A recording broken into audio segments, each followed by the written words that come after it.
Welcome back, sports fans, to another onboard race commentary.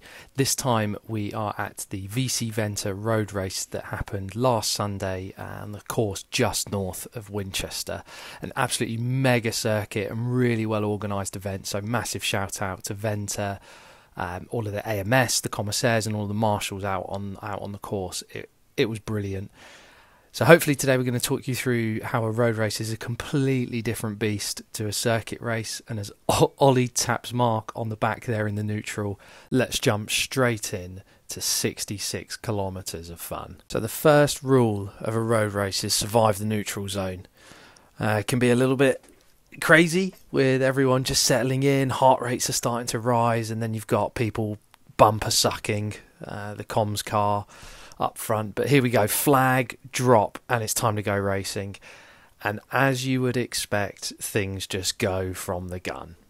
Massive attacks to start with, and this is another thing that the reason people are right on the bumper is because they know this is going to happen. They know that road races are going to start spicy, and this leads me on to probably the first key point of a road race is positioning.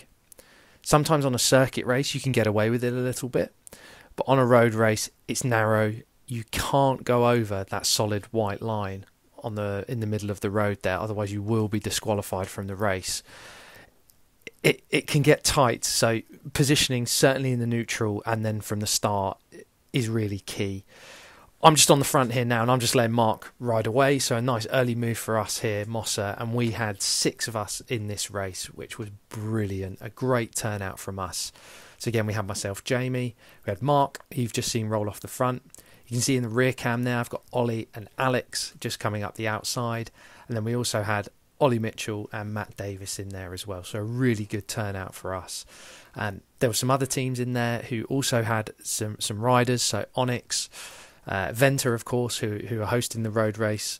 I know that the Army cycling team also had a few riders in there alongside with the Lacole race team. So it was great to see, and we kind of knew that team tactics would play a little bit of a part in this, but we'll come on to how the race develops. Just as we're starting here, I'm just going to talk you through a little bit of how the course was structured. So this was a mega course. We'd never ridden these roads beforehand until we did the recon of the course, and it was brilliant. So you could probably split the course into some key sections. There's this section that we've just come onto from the end of the neutral, and this is the back straight, and this is rollers. There's probably 2 or 3 rollers that pitch up to kind of 4-5%. Draft is going to be massively important, but as the race comes on, these rollers are going to start to bite.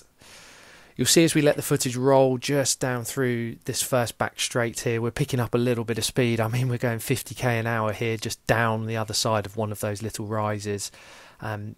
Bunch nice and compact, people trying to move up, which you can do slightly when it's the dashed line. I absolutely wouldn't recommend doing that on blind corners or anything like that. I mean, we're all out here to look after each other at the end of the day. So people starting to get a little leg shake there from that chap. So straight out the neutral, he must have had a hard neutral. But we're coming up towards the first turn on the circuit at the top end of this back straight, and that will lead us then onto the next feature of this course, which is going to be a big descent, and that's going to play a massive role in how this race pans out, really. So as I said, positioning within a road race is really key, and what we want to do as Mossa from the outset was really try and stay together. And you can see here there's us there, we're packed together, we're at the front third of the race, so we're not on the front but we're near.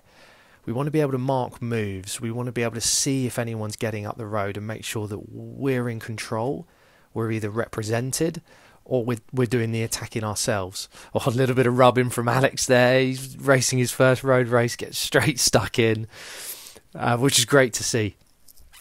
So how we thought this race would play out is we thought that based on the course having these key features, so the rollers, the descent, which we're coming on to, there's a couple of kickers as well that we'll talk about as we get to them. We thought it was going to be a really attritional race. there was pretty much a dead wind. So we knew that it probably wouldn't split in any kind of cross tails or anything. Here's that corner. So corner off the back straight, and now we're heading down towards the first descent section. So as I was saying, we thought it was going to be attritional. We thought that these kickers, the descents, the corners, the rollers that were going to start to bite, that potentially a break wouldn't go, but that there would be splits in the bunch naturally. So it was definitely up to us, and it was definitely our prerogative to make sure that we were on the right side of that split come crunch time. So I'm just moving up on the outside here as we come down into this first descent section. You can see I'm doing 56k, but I'm doing 0 watts as I come up, so just trying to maintain that speed. There's Ollie there in the red socks, who was just near to the front, and I'm actually going to come onto the front here. And you're probably thinking, Jamie, why are you doing this? Why would you want to be on the front on the first lap of a road race doing 450 watts? And the reason for this is that I wanted to string things out a little bit. So I knew that from the back straight, all of my teammates were in the kind of front 15 wheels.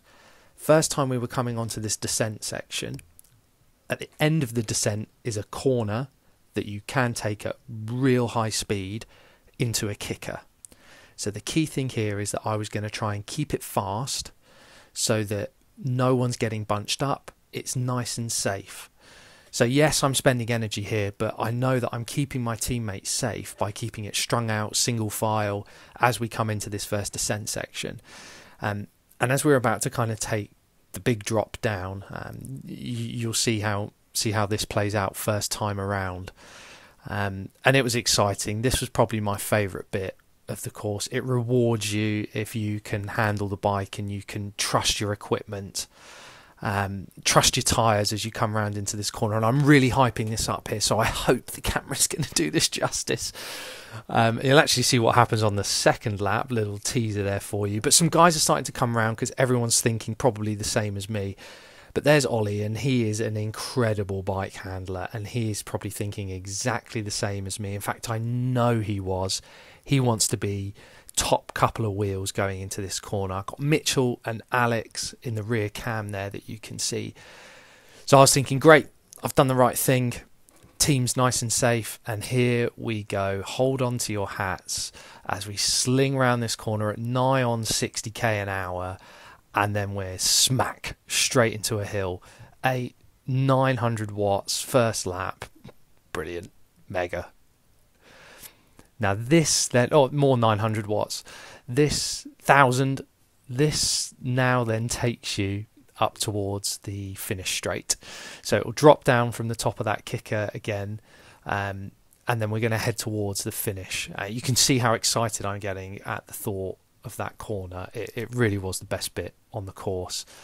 But this is heading now down towards the finish area, so we know that Ollie's on the front. Got Alex in the rear cam there.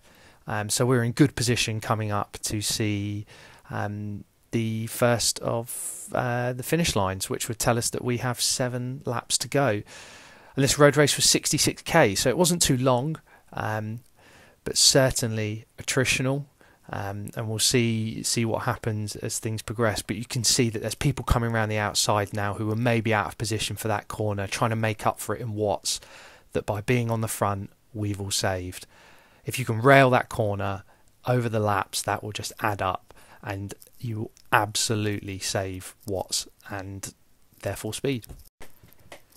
So this is just coming through the finish line for the first of 7 passes of the line. Nice to see some supporters, fans there on the sidelines already, and that would grow, and that was something that was great to see. But this is just a slight drag up as you kind of go past the finish line.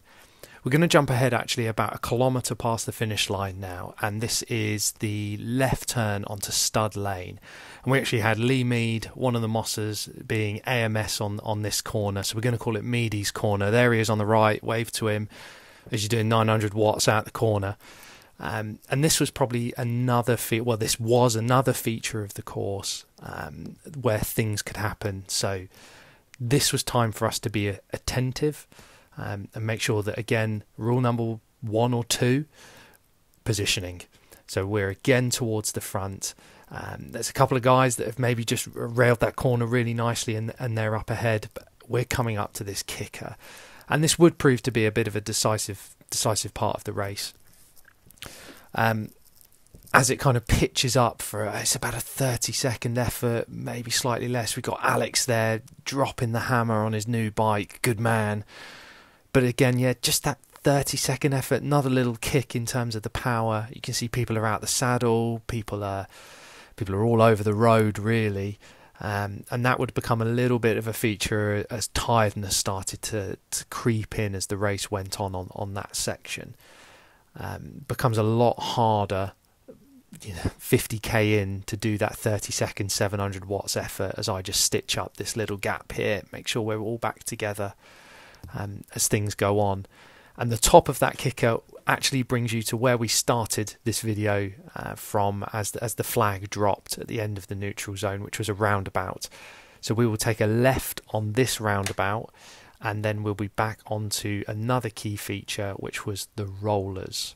And you then would have seen pretty much a whole lap. Another jump ahead now as we've headed back to the top of that descent section, and things are getting a little bit spicy. So this is the second pass around now of that descent. So everyone's seen it once, and everyone's thinking exactly the same thing. We need to be on the front. And this is where having a team is so helpful. So you can see, again, I'm doing a little bit of a surge down the right-hand side, just tucking in, mind the car. And I'm going to make my way to the front, and I'm going to go past Ollie here, who again is in a brilliant position towards the front. Now, as I said, Ollie's probably one of the best bike handlers I've ever seen, and he's there right in the rear cam as we come down this, and I'm going to try and tee him up for a little bit of a rail around this corner. And if you look in the rear camera in a second, little grab of the brakes, Ollie, nearly, little smile there. I'm going to flick him through, and I'm almost going to do a little bit of a semi-reverse lead out here. I am going to let him rail this, sit back and enjoy. Wow. So good. Takes that corner at about 50k an hour and then sends it up here. I catch up to him and I'm saying, let's go, old. Now's the time. And you can see in the rear camera there's a little bit of a split. So again, when just thinking about the differences between circuit racing and road racing, these features that are on a road racing course, these are the time to take advantage of. These are your opportunities. If you're a good bike handler, use features like that. Create splits. Cause a little bit of panic in the bunch. Use it to your advantage. Just as we talk about in our tips video for circuit racing or for crit racing, doing things that you know you're good at is an absolute way to improve your performance, and that does translate into the road racing scene. However, because road racing is on the open roads, there's so much more undulation compared to a circuit. There's lots more opportunities to do this. Now, for the eagle-eyed viewers amongst you, you'll see in the rear camera there, we have been marked out on our little move on the descent by the Venta boys, and they were great. Home race, lots of pressure, you could say, but I know Bobby and the boys were keen to put on a bit of a show, and that they did. But they've now marked me out, and I'm probably in not great a position now. Or you could say textbook.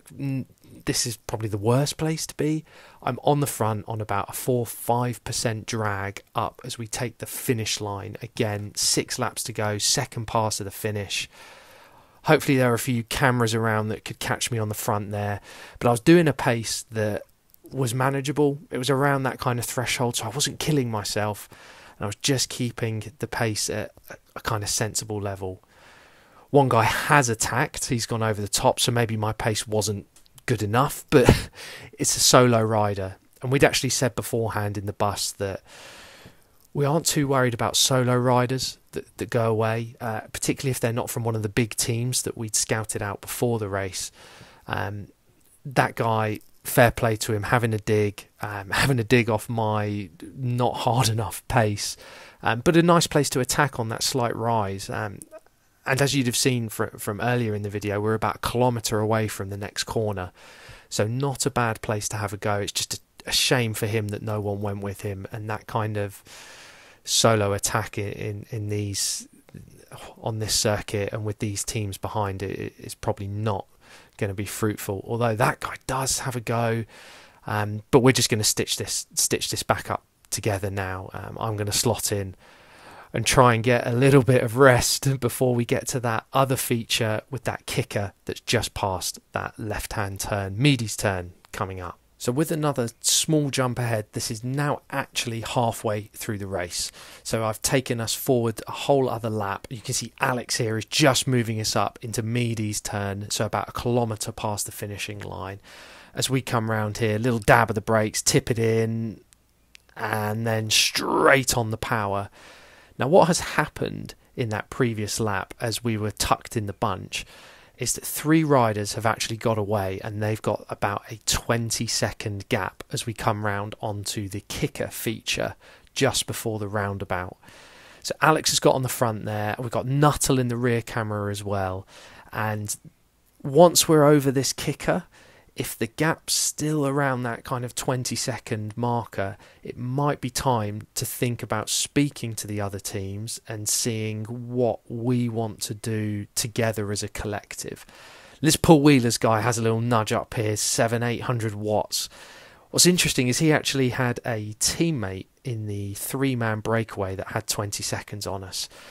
So I'm not sure if he was just trying to bridge up and offer to have 2 Paul Wheelers in the break, which would have been a nice idea, but in reality there he's just kind of taken about 5 seconds out the gap there by dragging some of us, including the Nicole rider who's in my rear wheel and a Venta rider up a little bit further.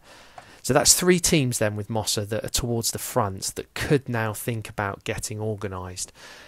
And this is where we get into chase dynamics, group 2 dynamics, whatever we want to call it. And I'm actually starting to have a conversation now with the Lecole chap on the right hand side, thinking, I'm up for chasing. We've got 6 of us in here. He's looking at me as I'm probably talking to him, saying, "Look, we will work." My heart rate there in the bottom left-hand corner is up towards threshold, so this is already quite hard, and that kicker, again, has taken a little bit out of me. And it's what I was saying, that now it's time to think about the chase, but I'm almost at threshold, my maximum.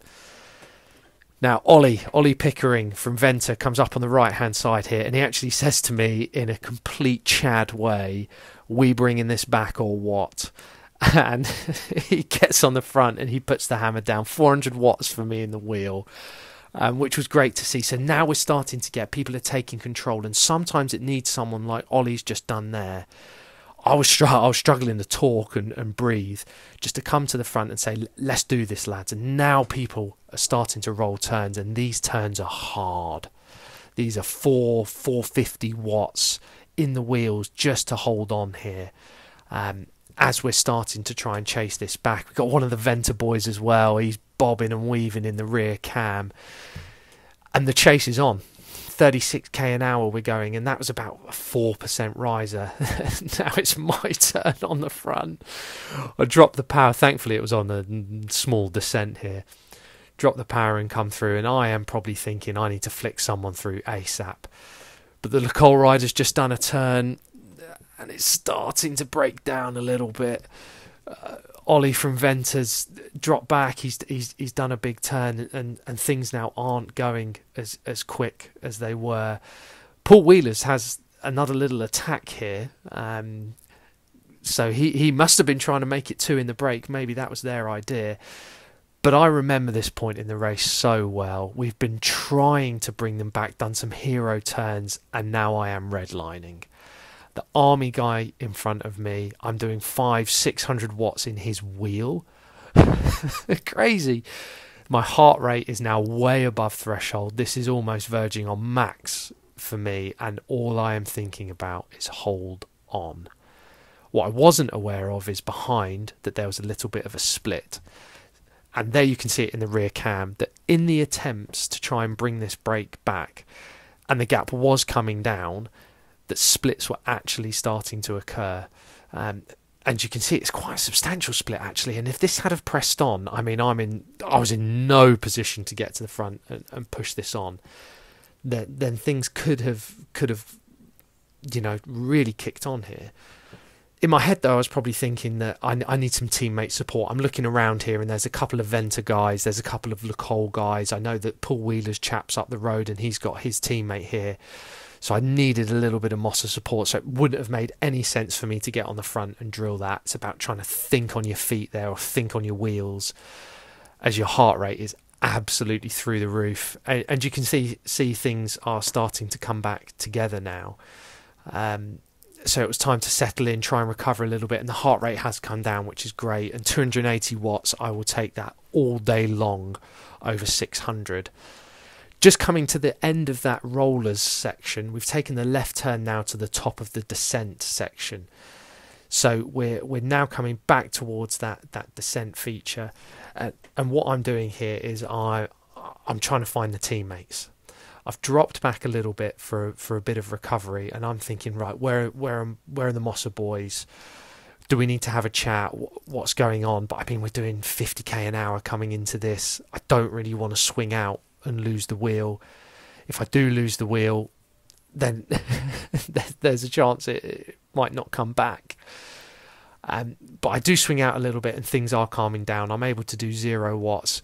And again, looking behind me at this point, trying to find the boys and trying to figure out what the strategy is here.